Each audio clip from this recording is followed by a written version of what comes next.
আসসালামু আলাইকুম সুপ্রিয় দেশবাসী।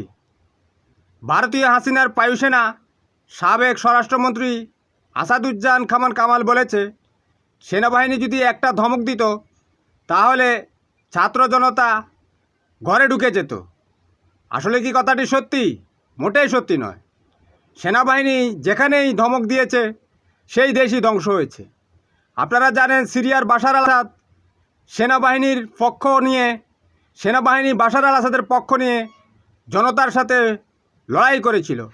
সিরিয়ার সেনাবাহিনীও ধ্বংস হয়ে গেছে, বাশার আল আসাদ এবং সিরিয়াও ধ্বংস হয়ে গেছে। আপনারা জানেন, লিবিয়ার গাদ্দাফির পক্ষে সেনাবাহিনী কাজ করেছিল। একই সাথে সেনাবাহিনীও শেষ, লিবিয়াও শেষ, গাদ্দাফিও শেষ। আমাদের পার্শ্ববর্তী দেশ মিয়ানমারের সেনাবাহিনী ক্ষমতার লোভে তাড়িত হয়েছিল। তাদের 70% এখন আরাকান আর্মি দখল করে নিয়েছে।